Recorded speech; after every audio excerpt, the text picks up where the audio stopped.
I'm excited first to welcome someone truly special today, Karr Roberts.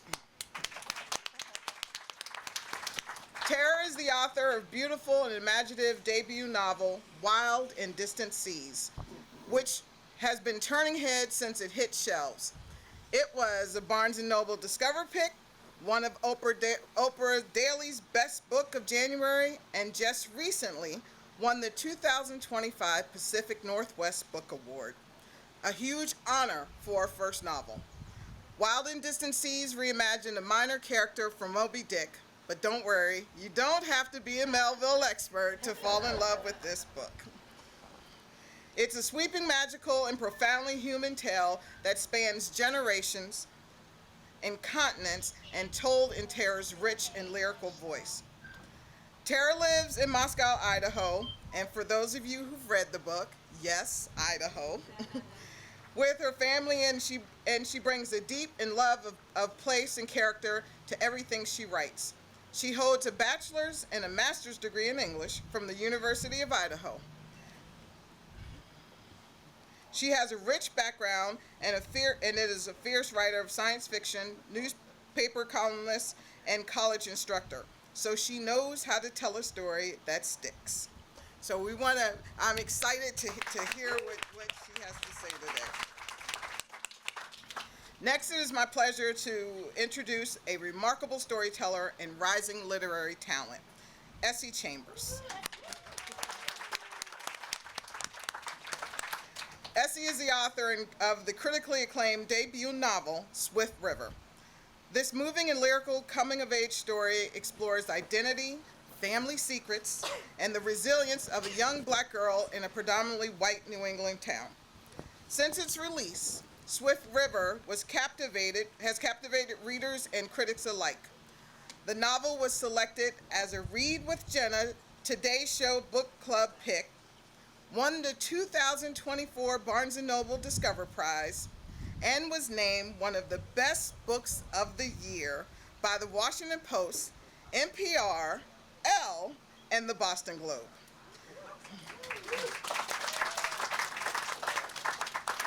Before turning to fiction, Elsie built a successful career as a television executive, helping to shape stories behind the scenes. Now she's brought the same passion and insight to the page, captivating readers with her ability to craft emotional, resonant narratives and unforgettable characters. With a Master's of Fine Art from Columbia University and fellowship from the MacDowell, the Vermont Studio Center, and Baldwin of the Arts, Essie brings an artistic depth and emotional insight to everything she writes. Lastly, and definitely not leastly, this morning we're in great hands for this conversation because our moderator today is Taylor Burney. I'm thrilled to welcome someone who's done so much to amplify great storytelling and thoughtful conversation. Taylor is a longtime public media pro and deep roots in the world of books, culture, and community. She's currently the Director of Network Programming and Production at NPR, where she helps bring amazing content to listeners nationwide, like the Books We Love podcast and NPR's annual reading guide, which many of us turn to for our next read. She's also a champion for literature outside the studio. Taylor started the popular 8-Minute Reader newsletter, which offers quick, thoughtful reflections on what we're reading and why it matters. She also founded the WAMU, W-A-M-U, Books event series, creating a platform for engaging literary discussions in the community and bringing authors and readers together in meaningful ways. Along the way, she picked up a Public Radio News Director Incorporated Award for Outstanding Journalism. This honor was bestowed for a compelling conversation between Kojo Nnamdi and Lonnie Bunch, the founding director of the National Museum of African American History and Culture. The interview was lauded for its depth and insight into African American history and culture. Her book reviews have appeared in the Washington Post, the Washington Independent Review of Books. Taylor is smart, thoughtful, and knows how to ask just the right question. We're so lucky to have her here today. So ladies and gentlemen, please join me in welcoming the talented and award-winning author Tara Karr Roberts, the brilliant and inspiring author Essie Chambers, and the accomplished media innovator and moderator Taylor Burney.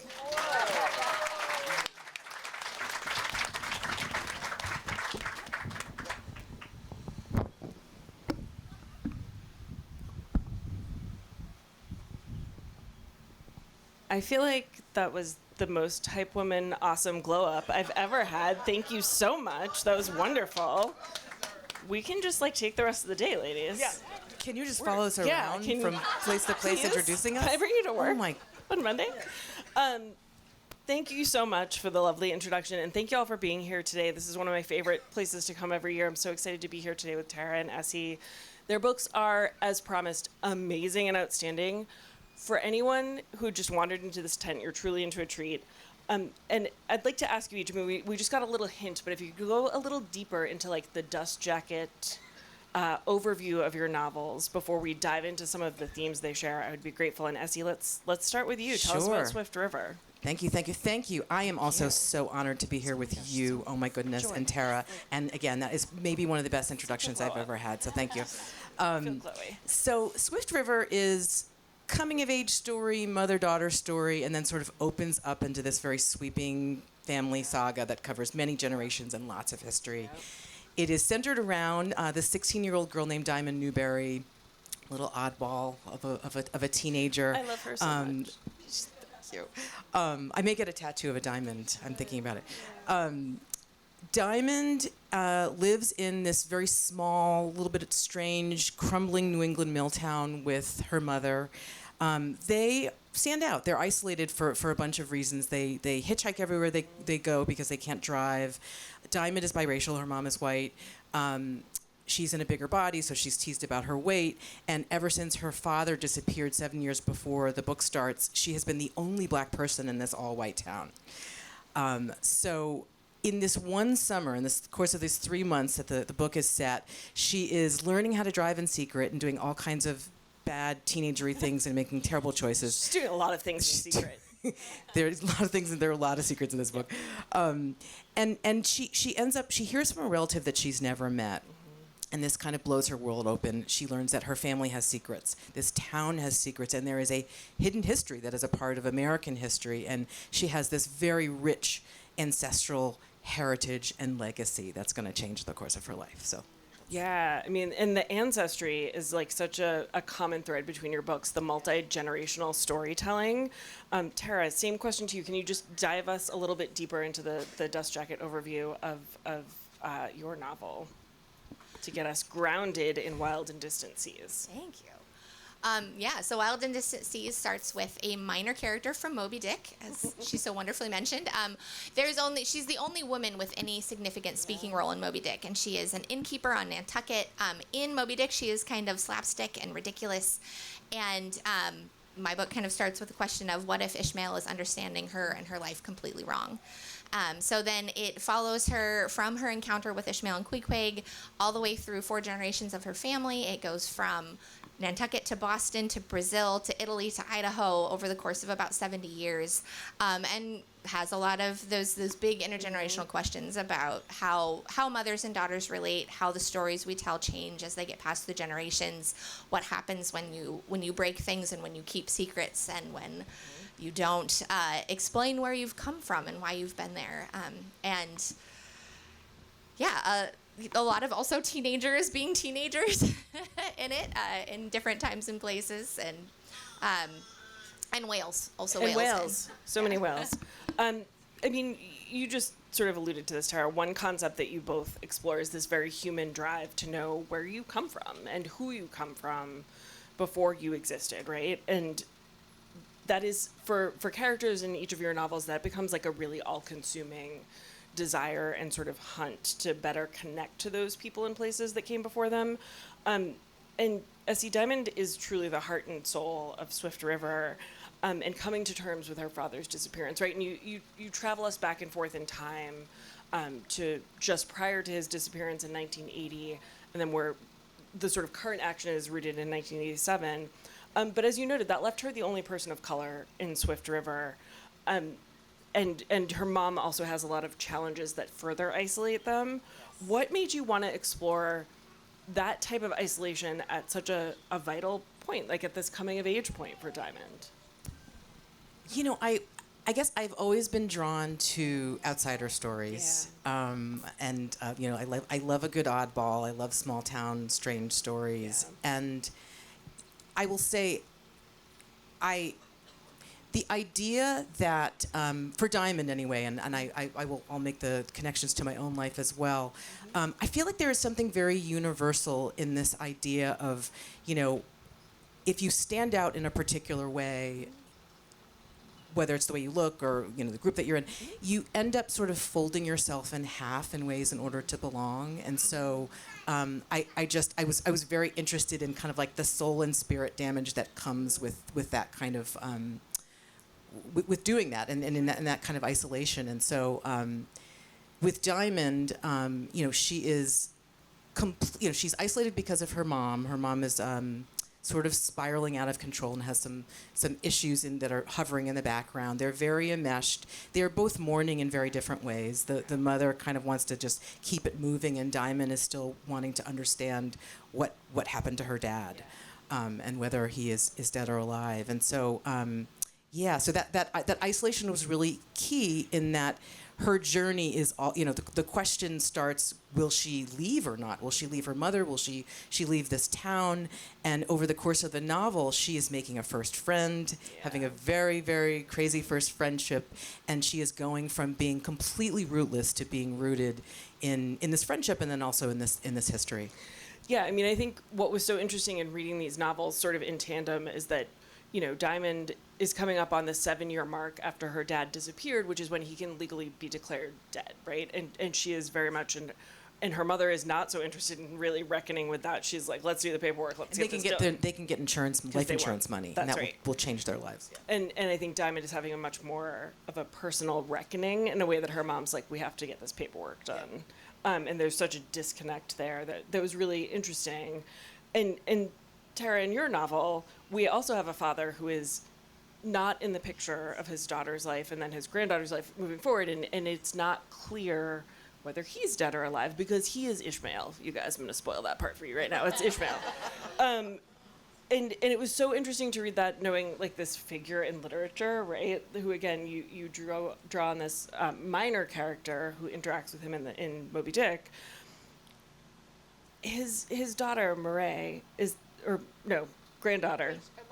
Mara is his granddaughter. His daughter Rachel is willing to give up so much in pursuit of him. What was the line for you in thinking about where she would push and how hard she would push? Was there a line, or was it just so all-consuming for her that she had to know more about her father and whether he was dead or alive? Oh, that's such an interesting way to phrase that. I have to think about it for a second. I guess some of what I was interested in there is the way that everyone rationalizes the decisions they make in their lives, especially Rachel is 16, 17 years old. She's so young. She's so young, They're and both so young. I love that. I love things. Yeah. teenagers.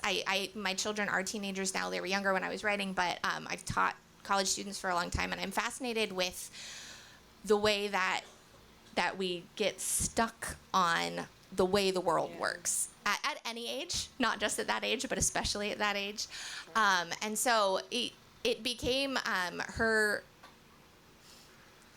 reason for not dealing with the other things in her life.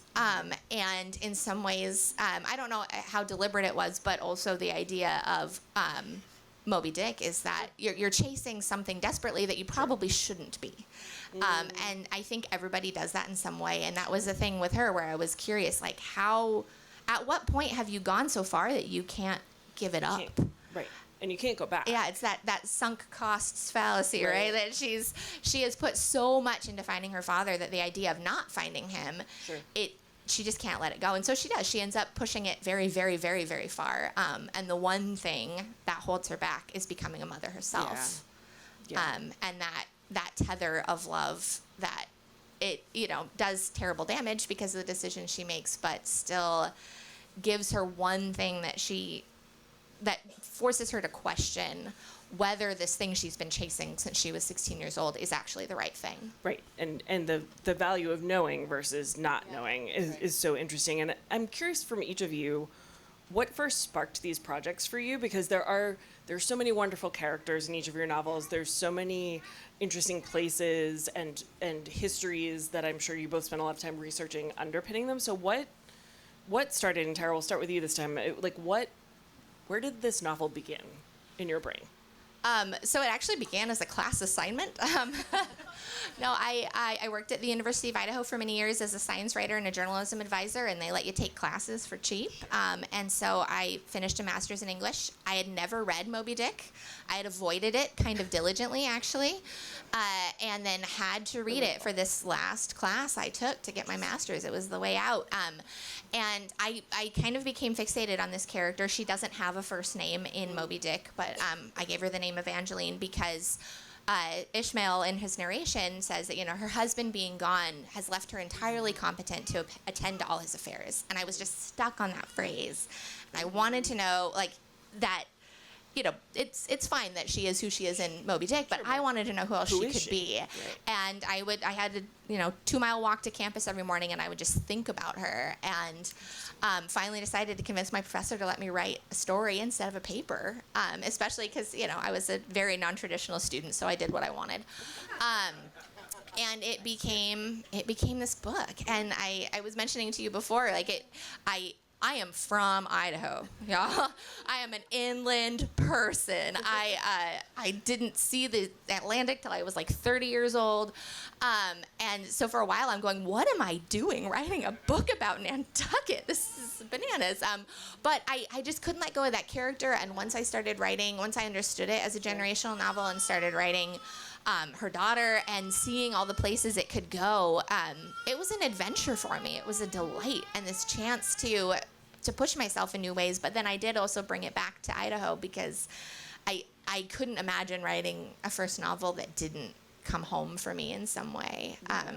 But yeah, it was, I loved the research. I loved the adventure of it. It felt like this just risk the whole time, and that made it even more fun. No, it is a true adventure in so many ways. Essie, how about you? Where did Swift River start in your imagination? So I should also say, it took me almost 10 years to finish this. So where it started was very much not where very it ended. Different place than where it ended. I was like the person that your friend that was always working on her novel, getting the side eye from someone. I mean, it was. I don't know if people believed I would finish it. But mine's named Nicole. Not to call her out. She's not here. To be clear, she lives in Massachusetts. Well, yeah. So where this started, I love coming of age stories. When I worked in television, I did a lot of different things in TV and film, but I started off at Nickelodeon, then I did stuff for older teenagers, and I have so much respect for that moment in life, and I feel like it's such a rich way to get sort of joy and pain living right next to each other. We all remember how deeply we feel at that age, and so I have a very dark sense of humor, so it just felt like I could get at a lot of darkness and hopefully make people laugh at the same time. So I love coming of age. I love small town weird stories. I am from a very weird small town myself. And I think I shared, as I said before, a lot of the basic facts in the story. This is, it's made up, but I like to say my life is kind of like the emotional engine underneath.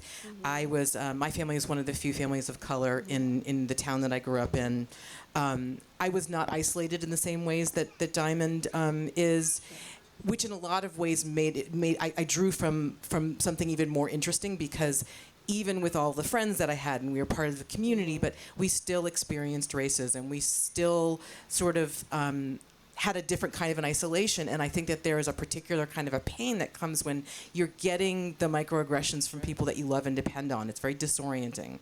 And so I really wanted to tap into that feeling of what it meant to develop an identity when there's no one around you that looked like you, which again I think is a very universal thing for anyone that feels like an outsider.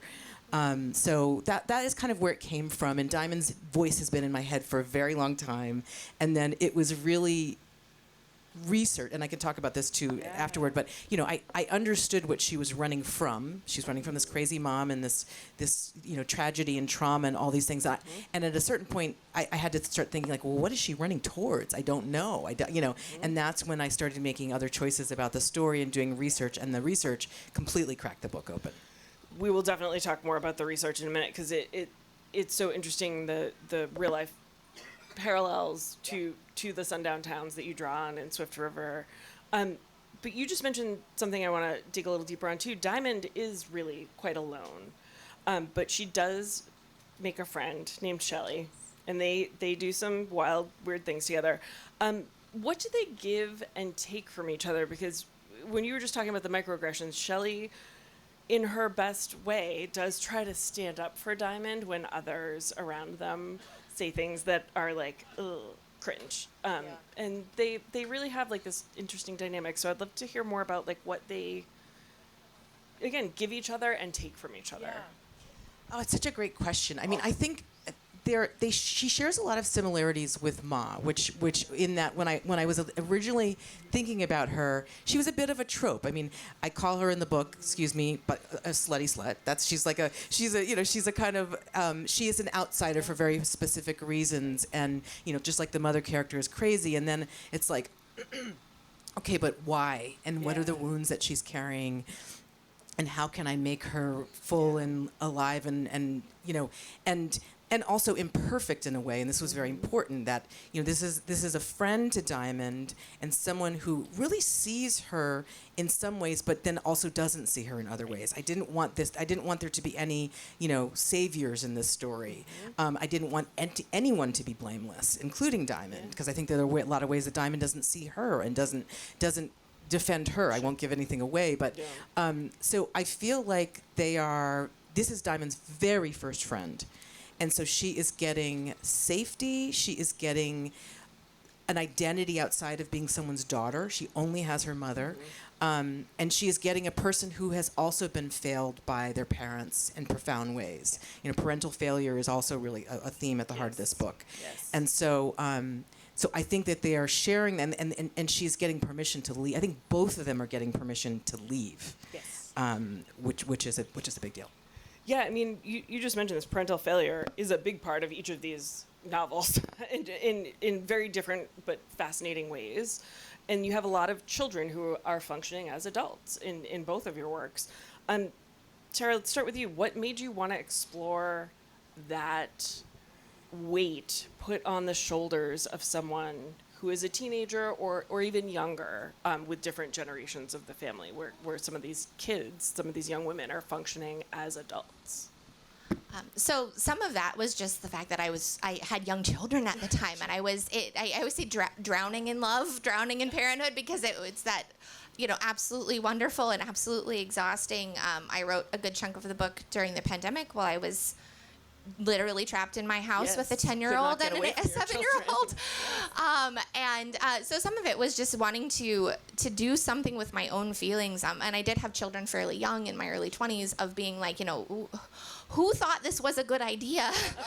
And then also, really recognizing their agency and their independence and their ability. And I think that I love writing about children and teenagers because I feel like they have so much going on that we don't always give them credit for, and that they are absorbing the world in incredible ways. My younger child went through some pretty extreme anxiety issues when they were 5-6 years old, and talking to them about it and hearing them process their really intense understanding of the world, things that you think you can hide, and you can't really lie to kids. And so I love that opportunity to explore, when these really huge things happen to young children. But then also I'm also from a very small, very strange town. I grew up very close to both my grandmothers, and then on my mother's side, my great-grandmother and my great-great-grandmother. And part of why I wanted to, we all have kids young and live a long time. And part of why I wanted to write a generational novel was because, especially as I had children, I started learning more stories about these women who I thought I knew. And understanding more and more what they went through. My my father's mother, her mother died when she was 11 and her little siblings were 3 and 6, and she became the mother. And, you know, it's like you said, the engine underneath the story. None of this is directly in the book, but that understanding of how these women in my life had navigated impossible things and had tried to figure out how to be parents and how to be children and how to be people in the world, and how there's that constant push and pull, especially on women, but on all people, to understand yourself in the context of what's around you and to feel like it's all on you. And I think especially for the teenage narrators in this, they see the problem as theirs to solve, whether or not anyone around them is trying to help. And the they're gaining that understanding that the people around them who are trying to help might actually also not be very equipped to do this. Great. And again, that is such a strong through thread between your novels, because, Definitely. I mean, you have a line in Swift River that just, like, stood out so starkly, where Diamond, this is right before her dad disappears, and he's having this sort of almost manic push to create memories, to create good memories with her and her mom. And they're at this fairground, and they're on the rides, and Diamond is watching her parents from the carousel, and every time they think she stops looking at them, she notices that their faces change. And she is so little, and she has this memory that she says, something about this moment makes me know we are in very bad trouble. I am too little to be everything that holds us up. And it just broke my heart, because she's this little girl who sees that they are in trouble and something is wrong. And to your point, Tara, you can't lie to kids. They can smell it. Yeah. So, I mean, you know, Essie, same question to you. Like, what was it about this little girl who has so much weight that she's carrying, not even at the point when we meet her as a teen, but even before that, when she's so little? That's like my favorite line. I mean, it's so weird to have your own good. favorite line, but It's of your so own good, book. though. But It's a great choice, though. It just sort of came through me. I mean, those are, it's part of the flashback chapter. So there are all these chapters that are written over the course of the year before, leading up to the father's disappearance. And it's that moment in life when your parents are coming into focus, and you're like, "Ooh, they're real, and they have problems." And and so that is what's happening to her.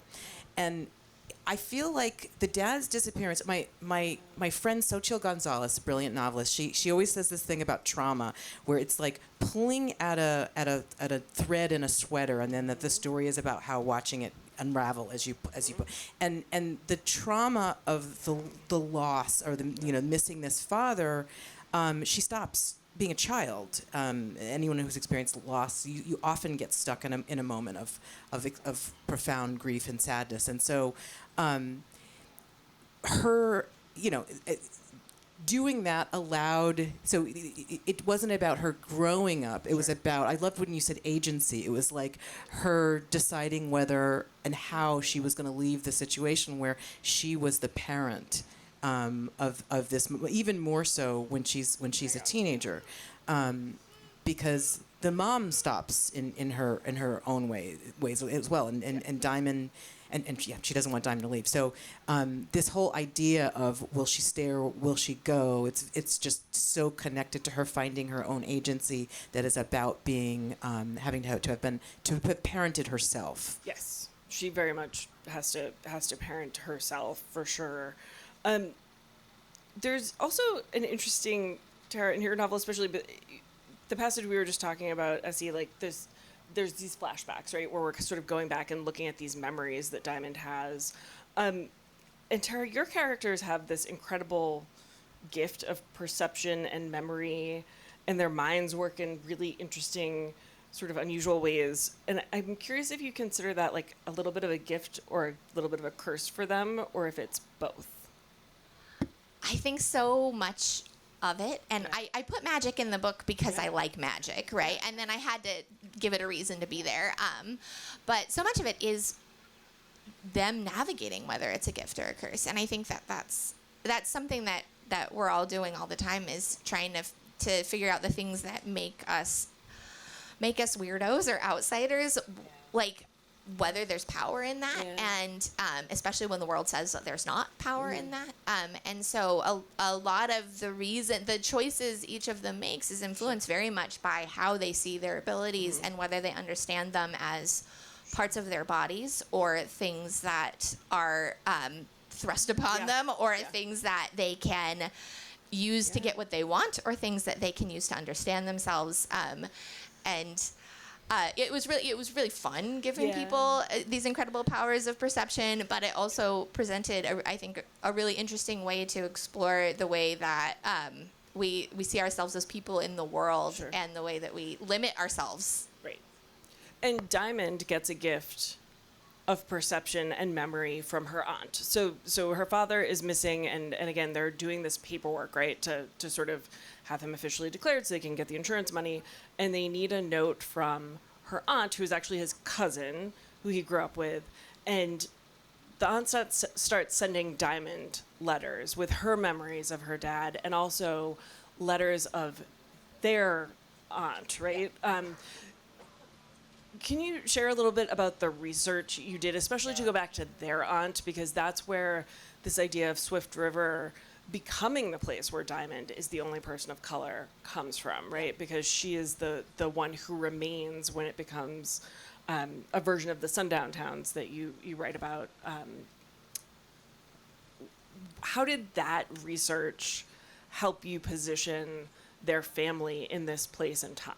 Yeah, it's a great question. I mean, really, this whole book is about a rupture in the collective memory of a whole community and what happens as a result of it. I when I was trying to figure out, as I was saying before, what is Diamond running towards, I decided I wanted to root her in her father's Black history. I hadn't figured out what it was yet. And so I started looking for, like, well, what would, if there were Black communities in rural New England in the early 20th century, what would that look like? And I wasn't finding much of anything. And I stumbled across this book called Sundown Towns, A Hidden Dimension of American Racism by this man named Dr. James Lowen. It's the only book that exists on sundown towns, on the history of sundown towns. Do people I can explain what sundown towns are for people that don't know. So sundowns are essentially, they are towns that are all white by design. And they began in a response to the Great Migration, late 1800s all the way through the 1960s. They're created through laws and ordinances, or just good old-fashioned racism and violence and terrorism. And there are two things that struck me when I was doing my research. One is that sundown towns are primarily in the north. That blew my mind. I thought they were in the south, and because I think we put everything in the south, everything bad in the south. Yes, sorry about that. But I discovered that it wasn't just also the north, it was mostly the north. And I really think that that's an interesting thing to explore, all the ways that the North is complicit. And so that was one part, is like, oh gosh, now what could that look like, if my town was this town was a former sundown town.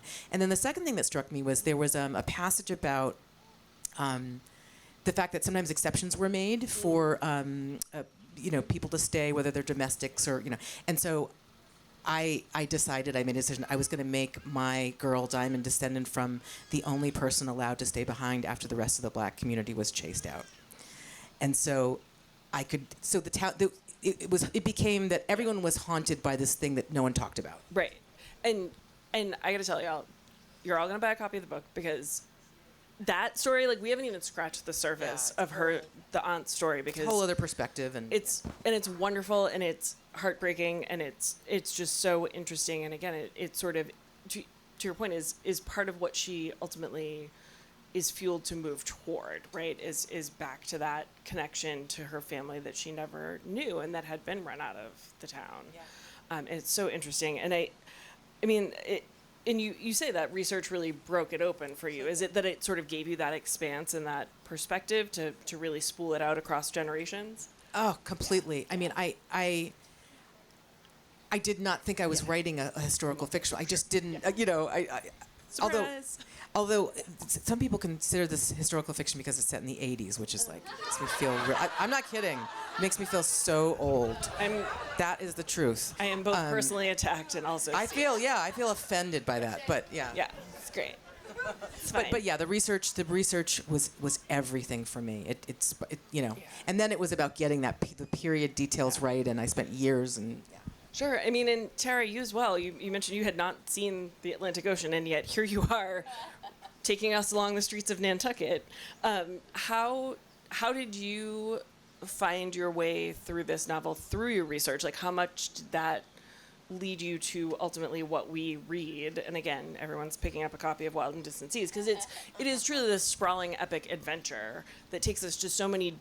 Not even just Nantucket. We are traveling the globe with this family and their search for Ishmael. So how did that research get you from that story you wrote as part of your grad school assignment to here, to this novel? I've got to give a shout out to librarians because working... Working from my desk in Idaho at the dead of night, libraries made all of that possible. I used to be a newspaper reporter, so a lot of where I started was newspapers. Every time I picked a new place, if possible, I would dive into the digital archives. Like, beautifully, wonderfully, the Nantucket Enquirer and Mirror is digitized back to the 1850s. And I kind of do research in layers. I actually never thought I would write historical fiction. When I was a young writer in my undergrad, I went to a presentation by a very, very wonderful historical fiction writer who made it sound like impossible. Like, you must get a PhD to write a book. And so I was intimidated by it. When I started doing it, I went like, no, this is fun. Yeah. And so it was, first seeking out, like, what can I learn about this time? What can I learn about this place? What can I learn about who might be here? And then what can I add to that from my imagination? And then, like you said, the little details, that was part of the joy too, was filling in the tiny, tiny bits that make it a story and not just like, here's a bunch of facts I have learned. Even things like there's a character who wears a very notable bearskin coat, and that came from my best friend and neighbor. We go on walks every week, and she was cleaning out her grandmother's attic and told me about this bearskin coat that no one would throw out, even though it was this horrible, smelly, awful thing, because it had belonged to some auntie who was such a special person. And I was like, can it go in the book? I would like to use your book. I'm putting it in the book, please. Anything like that, I'm a writer. Yeah, exactly. And so it just becomes this like wonderful treasure hunt for like understanding both the real things that people were dealing with at these different times, and then also filling in the gaps. We weren't telling women's stories. Right. We weren't collecting, several of the characters in my opening chapters are people who are mentioned once in Moby Dick. Yep. But they weren't the men on the whale ships, so they don't get any attention. And then, so what would their lives have been like? Why are they on Nantucket right now? Mm-hmm. And all of it was just, I keep saying adventure, but it was. It was. I mean, and it feels that way as you read it as well. So that comes across, like, that sense of discovery, that sense of wonder, and like, oh wow, okay, we're doing that. We're wearing this coat, or we're off in this direction. I am going to open it up to all you in just a couple minutes for your questions. So just want to give you the warning bell on that. If you've been thinking about a question, be ready. I could keep going all day, but I won't. But I do wonder for each of you, was there, I mean, you were mentioning that treasure hunt, right? Like in the seeding of the things you find. Was there anything you had to leave out that still haunts you? That you found in your research that you're like, I can't find a place for it? Do you want to go first? I mean, writing is editing. Sure. Yes. And so writing is editing. I don't well. Yeah. So in order to go back in time, sometimes you have to create a history so you understand your character, mm-hmm. and often you don't get to use that history. And so I had a really, really rich. I could do an entire other book, mm-hmm. on Diamond's father's side of the family. That I had to leave. I just had to leave out because really, Diamond's voice is what carries the book, and this is kind of like, it's like an onion. This is the stuff underneath that's allowing you to understand what's happening to her and where she comes from, and who she is. But I had to leave some, and I think without giving anything away, some pretty creepy things happened to Diamond. And I think it was probably more creepy than my editor wanted it to be. So I had to pull it back a little bit. Okay, how about you, Tara? Was there anything that you... Yeah, so this book has 4 narrators. It does. originally had 5. Oh. I deleted 2 of them entirely and replaced them. It was what the book needed, but some of what I ended up deleting was I had used some things from my great-great-grandmother's childhood stories, and then because of the changes in time and place, it was necessary for the book. I felt like that's the thing I was really scared of, was like, oh, what if I have to delete a lot? And then it was like, oh yeah, no, these 30,000 words can go. But there were a few little details that were really special to me that were in the book because they were special, but not in the book because they needed to be there. That had to go. All right, maybe in another project, and I'm going to turn it over after this question for you both. But you're both debut novelists.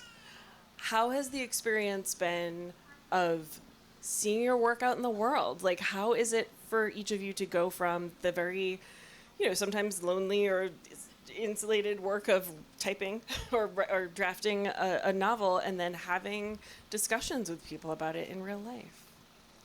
Essie? I mean, it was utterly terrifying. I cannot describe to you all the terror that I felt, because it does. It feels like, you're in a cave in like stretchy pants by yourself in the dark, and then all of a sudden this thing that you feel so vulnerable about. I always likened it to kind of like feeling like I was turning myself inside out and saying like, what do you think of me? Like it was just. But I will tell you that the intimacy that I found in the conversations with people, I could never have imagined. I mean, when you are vulnerable and you like, people tell you their stories, and my book is about what happened. We have to tell our family stories, and so people are reaching out to tell me their family stories, and sending me pages of the book, pictures of pages of the book with like tears on them, like just really beautiful ways that people want to say, I'm touched by you. I feel seen by I feel seen, book, and it's it's so lovely. intimate and wonderful, and I feel that was the biggest surprise. That's magical. Yeah. That's wonderful. How about you, Tara? How's it been? I think surprise is such a good word that it's just been like, I'm in awe all the time. It's a little bit like with my kids, where when everyone compliments them, I'm like, yeah, but also they You would not they cannot believe. fold their socks to save their lives. Where I'm a little bit like, really, every time. But it's also been so meaningful to hear from people, and especially Moscow, Idaho is a town of about 25,000 people, which is big. I'm from a town of 300. But that the coolest thing has been the response in my own community. Like, my kid's dentist ran into a coffee shop to tell me she'd bought my book. Like, just that incredible feeling of like, oh, like, people care about this thing that I did hiding in my office at night for 6 years is such an honor. It's such a joy. That's wonderful. Congratulations to you both. These are both truly, everybody's picking up their copies on their way out. And we'll take any questions you have now, especially anyone who's read one of these already. Yes. I can. Oh, we have a mic. This is for Essie. You said you could write a whole nother book on Diamond's father's family. Absolutely. Do it. Oh, thank you. I thought the letters, the epistolary part of the book was the best, the strongest. That was I my love to hear that. favorite. Thank you so much. I could have read a whole book just of letters from. Wow, thank you, and I'm going to consider that. Seriously, I really could. Yeah, that's great. Those letters are really so good. Any more questions? Raise your hand and we'll get you a mic. You will have the power of the microphone.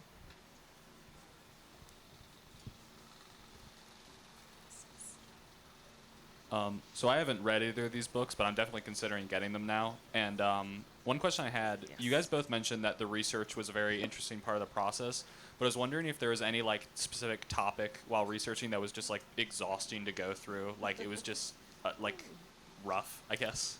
Whaling, Tara? How did whaling treat you? Oh, I mean, whaling is awful. But my day job is as a science writer, and I actually really enjoyed learning about how like whaling is a story of like science communication success. Like, we stopped it for really good reasons, and it worked. Like, we saved the whales. I mean, not entirely. There's a lot of work to do still, but that was fun. I loved researching whales. Like, I could talk about sperm whales for a long time, and they are like 4 pages in my book. I mean, there were sad things that I learned. Like, the section of the book that takes place in Brazil, I read a book on women in the Catholic Church in Brazil in the 1880s, and I wanted to use that as an opportunity to build a community among women in a way that they really wouldn't have been able to otherwise, but also understanding the level of abandonment that women who did not follow certain paths went through, or just by virtue of that they were born into slavery, or that they were born into poverty, or that they were born into whatever, that girls in particular could just be abandoned, and still are all over the world. It's sad, but it was also interesting to learn about. I just love all research. Like there's nothing that I was like, it was just one more thing to explore. How about you, Essie? Anything that was heavy or hard? I mean, it was a lot of it was heavy. I will share a little nugget with you. Well, so there was the Sundown Town research. I also had to do a lot of one of my characters was a midwife, so I had like midwifery at the turn of the like that scared me more than anything because I knew how easy it would be to get it wrong, and I actually have heard from the midwife community that I got it right. So yeah, I was terrified that people will call you on anything. But I will say the Sundown Town stuff was very difficult, and I discovered because there is this huge database that this researcher created that I grew up next to a sundown town that I didn't know it, Sure. and I did more research about my own town and discovered there had once been a black community and a black church and all these things I had no idea about. So it's actually possible that I wrote an entire book that mirrored my own life without knowing it. And so lots to explore there. So I'm a little afraid of what I'm going to find, but that was the biggest revelation for me. Interesting. That's super interesting. Any more questions, y'all? Yes. Yes, hi. Question for both of you. I observed that both of you are writing about topics that are close to you. And how do you really develop the psychic distance to make the edits and make the story actually work? Great question. Yeah. I mean, as you just noted, you had to leave some of your your grandma's. I mean, it's close to me, but it's not. And Sure. I think that was like you talked about the engine under the story, or I think of it as like sublimation. Like there's the things I know, but then it changes by the time it hits the page. I learned that lesson very early. The first story I wrote in college involved a father dying, and I let my dad read it, and he was like, "You killed the dad." And that was kind of a moment where I was like, oh, there is always going to be a difference between what's on the page and what's in my life.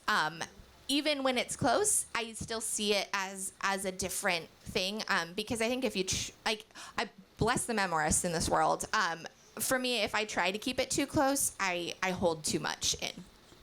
So true. I've heard this so many times from other writers. The characters that you follow too closely to your own, they're flattened in a way because you can't see their dimension. And I don't know who said this, but someone said like you either start close to your life and you end up very far away, or the opposite. And I know for me, I started close, but I ended up. I couldn't be, first of all, everyone in my town was reading the book, like looking for themselves, and I actually, I shouldn't admit to this, but the mother character is crazy because my own mother is so sane, and I wanted to create a character where my mother could not ever recognize herself, and that's not the way to create characters, but that is where I started, and then the real work came in trying to figure out, she has to be more than just crazy. Like I said before, what wounds is she carrying? So it's so much more fun to write when you use your life as just the engine, and anything can happen, and it's kind of essential for the kind of book that I was writing, or for my own writing, I should say. Everyone does this differently. No, that's really interesting. I know we had another hand up before. Yep. So I have a question, Tara. Is there a tiny character in your book that someone is going to write a beautiful novel about later? Oh, I hope so. I hope there. If I had to pick, there's a character named Mrs. Astor who's in the Idaho section who I love dearly, dearly, dearly. She's delightful. I would love some. I won't write it. I don't know that I'm going to go back to this world, but I'd love it if gosh, how cool if in 150 years anybody cared about this book. I'll take it. Yeah, you allude to Mrs. Astor's backstory, and I'm like, there's a lot more going on there. There's so much going on with her. Mrs. Astor. She's so great. One more question? Do we have time? One more. All right, one more. Close us out. Bring us home. It's a lot of pressure. No pressure. Thank you for this conversation. This is fantastic. Essie, I'm curious, we talked about the sundown town dynamic in your book, but there's also like the deindustrialization that's happening in Swift River. I'm curious if you could talk about like the decision to set the book in a deindustrializing New England town and maybe how that's thematically connected to some of what you were describing. It's such a great question. So, this is a former mill town, and there is something very haunted about a place where the industry left. And so you have the ripple effects just through generations. And to me, the parallel was so striking. And so you have a town that's haunted in two ways. And so that was a very deliberate choice. And I pulled on a lot of the mill towns in the area where I grew up. But I felt like, I didn't really get to talk about this, but like the poverty in New England and in this town specifically is, I was very careful and wanting to get it exactly right and it is born of a place where the industry left. And never came back, and the sort of haunted, empty storefronts and that kind of thing just felt like the perfect parallel experience for my character. Yeah. Thank you. Yeah, it's a great note to end on. Thank you all so much for coming out today. Thank you, Essie and Tara.